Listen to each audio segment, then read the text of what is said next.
Tiens, pendant que j'attends mon client, les amis, si on parlait un petit peu de la dette. 300 milliards d'euros en 2025. Ouais, vous avez bien entendu, 300 milliards. On bat des records là. Malheureusement, c'est pas les bons, mais on bat des records quand même. La France emprunte comme jamais. Et pendant ce temps-là, eh bien, notre dette publique dépasse déjà les 113%. 113,7 exactement du PIB. C'est stratosphérique, c'est surréaliste, mais surtout c'est flippant.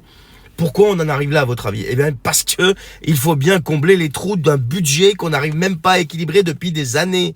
Et comme si ça suffisait pas, eh bien on vient d'avoir la Banque Centrale Européenne qui a décidé d'arrêter de nous soutenir. En gros, ils nous lâchent. Il faut appartenir à l'Europe, il faut être dans l'Europe, il faut subir ce que l'Europe te dit. Mais la Banque Centrale, dès que ça devient trop chaud, elle te lâche. Fini les rachats d'obligations. Résultat, eh bien l'État va devoir se tourner vers des investisseurs privés.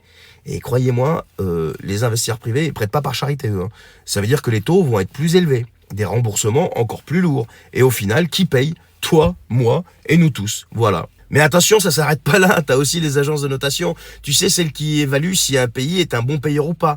Alors, elles commencent à notre sujet à s'inquiéter, mais vraiment sérieusement. Non seulement on s'est déjà fait dégrader par Moody's, c'était la semaine dernière ou celle d'avant, mais en plus, là, c'est la double peine, puisque emprunter va nous coûter de plus en plus cher. Et on va entrer dans une spirale qu'on appelle une spirale infernale, tout simplement. Mais c'est pas juste une histoire de chiffres. Les gens qui se disent, oui, bah, ça me dépasse. Non, non, c'est notre quotidien qui est en jeu. Parce qu'une dette qui explose, ça veut dire quoi? Ça veut dire qu'il reste plus de marge pour financer ce qui compte vraiment. On parle des écoles, on parle des hôpitaux, on parle des infrastructures. On est littéralement en train de s'étrangler avec nos propres dettes. Et personne de ces politiques-là qui passent leur temps à se tirer dessus ne semble vouloir arrêter tout ça et tirer le frein à main. Alors c'est quoi la solution? J'en sais rien, je suis pas économiste.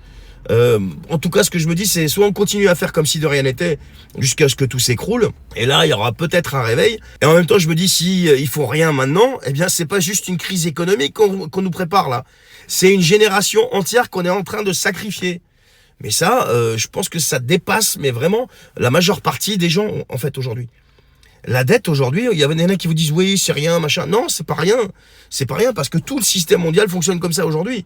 Et donc, si un pays commence à jouer les réfractaires tout seul, eh ben, il va plonger dans la misère tout simplement. Et ça, c'est pas moi qui le dis. Allez regarder ce que vous disent les économistes, encore une fois, comme Charles Gave, Olivier Delamarche et tout ça.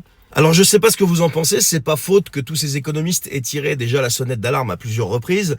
À chaque fois, je me souviens, moi, les vidéos d'Olivier Delamarche, les vidéos de Charles Gave, les vidéos aussi de Tom Benoît et de Marc Toiti. À chaque fois, on les traitait d'alarmistes, de complotistes, de tout ce que vous voulez. Mais non, mais la vérité, c'est que les chiffres, eux, tu peux les manipuler dans tous les sens.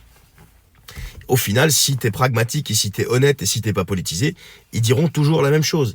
Et là, le gouffre, il est vraiment pas loin. Il est vraiment pas loin. Donc je sais pas. Dites-moi ce que vous en pensez. Je vous souhaite quand même une bonne journée et je vous dis à bientôt.